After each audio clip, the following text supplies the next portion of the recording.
Monsieur le ministre. Le 29 janvier 1957, Léopold Sédar Senghor s'exprimait dans cet hémicycle sur le nouveau cadre juridique concernant les 7 millions de kilomètres carrés, plus de 10 fois la superficie de la métropole, connue sous les dénominations d'Afrique occidentale française et d'Afrique équatoriale française, auxquelles s'ajoutaient le Togo et le Cameroun, deux anciennes colonies allemandes placées par la Société des Nations en partie sous tutelle française.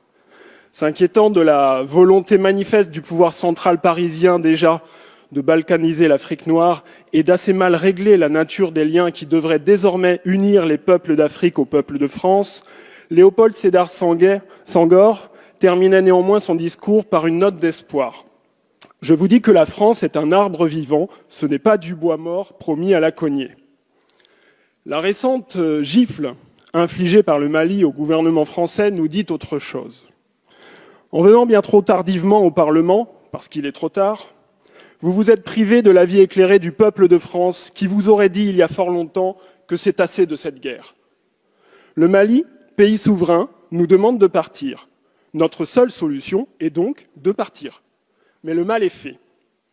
La gifle du Mali, c'est l'illustration d'un joli discours du président Macron en 2018 à Ouagadougou qui se fracasse à l'approche des réalités. Mais comment disserter une heure durant sur la relation de la France à l'Afrique en feignant d'ignorer que la France, c'est d'abord et avant tout des militaires, des fusils, des drones et des bombes en Afrique? La gifle du Mali, c'est la réponse au cynisme, à l'arrogance et l'exploitation rapace made in France. Les voilà les valeurs de la France qu'on mesure au quotidien quand on vit au Sahel et dans toute la région. Et à ceux qui viennent en France, la maltraitance d'État pour ces migrants pas assez riches ou trop noirs. On dit qu'on combat chez eux le terrorisme, mais on leur refuse un titre de séjour parce qu'ils vivent dans un pays sûr. Incroyable. La gifle du Mali, elle va à la pensée libérale interventionniste, teigneuse et belliqueuse de la France, celle qui ne drague que le dictateur africain et son potentiel militaire.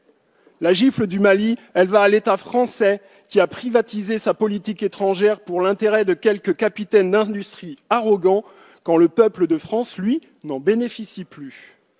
La gifle du Mali est également destinée à notre système médiatico-politique.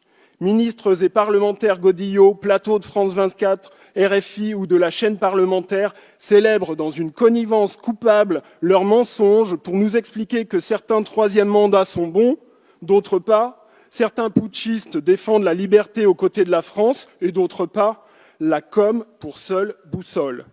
Les réseaux sociaux ont balayé la propagande française cachée derrière ce marketing ridicule du pays des droits de l'homme et de la démocratie, quand nous sommes en réalité le troisième pays le plus gros vendeur d'engins de la mort de la planète. La gifle du Mali, c'est le réveil d'une conscience nationale malheureusement cimentée par ce sentiment anti-français que vous avez continué de laisser prospérer.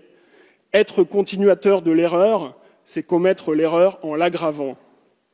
La gifle du Mali, c'est le signal donné à tous les autres pour en faire de même. Tchad, Niger, Burkina, Mauritanie, Sénégal, Cameroun, Côte d'Ivoire, Gabon, Congo viendront à leur tour. Mais pourra-t-on leur donner tort? Notre mauvaise malice en Afrique a une histoire coloniale. Notre mauvaise malice en Afrique a une histoire prédatrice et aussi clientéliste. Un seul exemple. En 1953, Sylvanus Olympio, président du Togo, lequel avait eu l'audace de déclarer à l'AFP « Je vais faire mon possible pour que mon pays se passe de la France », est assassiné.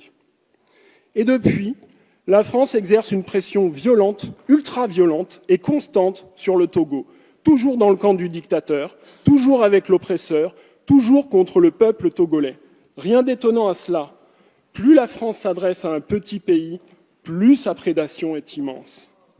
La gifle du Mali, c'est aussi la seule réponse possible d'un pays digne face à la tragique erreur française du 3 janvier 2021. Cette frappe aérienne conduite par l'armée française qui a tué 19 civils réunis pour un mariage à Bounti. Ce sont les enquêteurs de la MINUSMA et de la police scientifique des Nations Unies, après de minutieuses investigations, qui affirment cela. C'est pas moi. Monsieur le Premier ministre, Comment caractériseriez-vous une puissance étrangère qui vient abattre sur notre territoire 19 civils français par erreur? Rien ne sera plus jamais possible avec le Mali et au Sahel sans excuse officielle de la France ni réparation sur ce sujet, même si nous y avons commis l'irréparable. À l'heure où le bruit des bottes gronde du côté de la Russie, comment penser les défis de demain sans l'Afrique depuis ce petit pays qu'est devenu la France? Monsieur le Premier ministre, je veux vous dire que les citoyens de tous ces pays d'Afrique ou des diasporas qui sont en France, bien qu'ils aiment la France, voient en elle la grenouille qui se veut faire aussi grosse que le bœuf. Et je m'interroge de savoir s'il n'est pas déjà trop tard pour la France à vouloir être encore un partenaire privilégié.